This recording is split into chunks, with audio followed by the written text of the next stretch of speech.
बिस्मिल्लाहिर्रहमानिर्रहीम। अस्सलाम वालेकुम दोस्तों, उर्दू की एक नई वीडियो के साथ मैं आप लोगों के सामने हाज़िर हूँ। दोस्तों, आज की वीडियो में मैं आप लोगों को बताऊंगा कि सऊदी अरब में 2018 में क्या क्या तब्दीलियां होने जा रही हैं और किस किस चीज़ पे कब से टैक्स लग रहा है।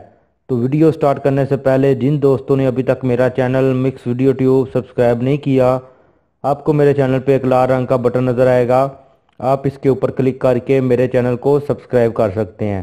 तो चलिए स्टार्ट करते हैं।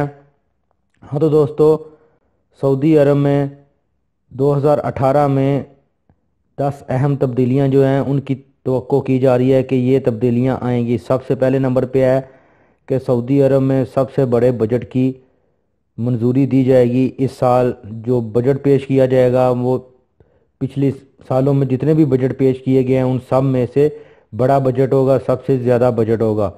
दूसरे नंबर पर है इंसदादे छेड़खानी कानून पर अमल दरामद शुरू होगा। यानी जो लोग लड़कियों को छेड़ते हैं या कुछ भी ऐसी हरकत करते हैं उनके मतलब एक कानून बनाया जाएगा और उस पर अब 2018 में अमल दरामद शुरू होगा। और 1 जनवरी 2018 से बिजली के नए नर्ख जो हैं वो तय किए जाएंगे, बिजली की कीमतें बढ़ेंगी। जो लोग सऊदी अरब में रह रहे हैं उनको पता चल गया होगा, या जैसे ही नया बिल आएगा तो उनको पता चल जाएगा कि बिजली की कीमत भी बढ़ने जा रही है। और इसके बाद जो तेल की कीमतें थी वो भी 1 जनवरी से बढ़ गई हैं। आज 3 तारीख है और 1 जनवरी से जो तेल की कीमतें हैं वो भी बढ़ गई हैं। और इसके बाद है ख़वातीन जून के आखिर में गाड़ियां चलाने लगेंगी। यानी जून के आखिर तक ये जो गाड़ियां चलाने की इन्होंने इजाज़त दी हुई थी उसमें रुखसे यानी लाइसेंस बनाने की जो वो तख़ीर थी वो पूरी हो जाएगी। और बाकायदा जून तक लड़कियों को या ख़वातीन को जो भी ड्राइविंग करना चाहती हैं उनको रुखसे दे दिए जाएंगे, उनको लाइसेंस दे दिए जाएंगे और जून के आखिर तक वो गाड़ियां चलाने लगेंगी। और इसके आगे है ट्रैफिक एहलकार खुद का निज़ाम के तहत ट्रैफिक खिलाफ वर्जियाँ रिकॉर्ड करने में सरगर्म होंगे। यानी जिस तरह आपने देखा होगा कि मुख्तलिफ रोड मुख्तलिफ जो इशारे हैं उधर कैमरे लगे होते हैं, अगर उधर पुलिस वाला या शुरता ना भी खड़ा हो तो आपको, अगर आप गलती करते हैं तो आपको जुर्माना हो जाता है, आपको मुखालफा हो जाता है। इसी तरह वो इस निज़ाम को मज़ीद सऊदी अरब में फैलाएंगे। और उसके आगे है कि 1 जनवरी से वैल्यू एडेड टैक्स का नफाज होगा। यानी 1 जनवरी से वैल्यू एडेड टैक्स का नफाज हो चुका है। कुछ लोग इसके बारे में डाउट में थे, वो कह रहे थे ये नहीं लगेगा, ये बिल्कुल लग चुका है, 1 जनवरी से ये लग चुका है।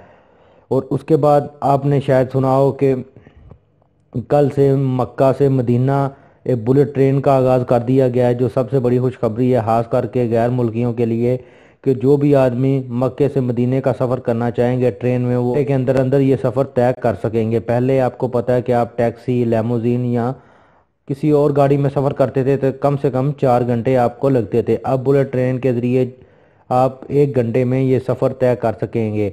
बुलेट ट्रेन जो है वो 450 किलोमीटर फी घंटे की रफ्तार से चलेगी।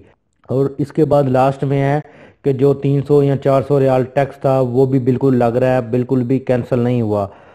क्योंकि काफ़ी ज़्यादा लोग बार बार इसी के बारे में पूछ रहे हैं कि ये लगा है या नहीं। ये बिल्कुल भी लग चुका है, लेकिन कुछ कंट्री के लोग हैं उसमें पाकिस्तान, इंडिया, बांग्लादेश बिल्कुल नहीं है। यानी कुछ कंट्री के लोग ऐसे हैं जिनके ऊपर ये नहीं लगा। वो जिन लोगों के ऊपर नहीं लगा उसके बारे में मैं आप लोगों को नेक्स्ट वीडियो में तफसील से बताऊंगा। लेकिन पाकिस्तान, बांग्लादेश और इंडिया के जो अफराद हैं उनके ऊपर भी ये टैक्स लग चुका है, उनके ऊपर बिल्कुल भी ये टैक्स कैंसिल नहीं है। तो दोस्तों, ये थी आज की वीडियो, उम्मीद है आपको पसंद आई होगी। वीडियो को लाइक और अपने दोस्तों के साथ शेयर करना ना भूलें ताकि ये इन्फॉर्मेशन ज़्यादा से ज़्यादा लोगों तक पहुंच सके। तो मिलते हैं किसी न्यू वीडियो में न्यू इन्फॉर्मेशन के साथ, तब तक मुझे दीजिए इजाज़त। अल्लाह हाफिज़।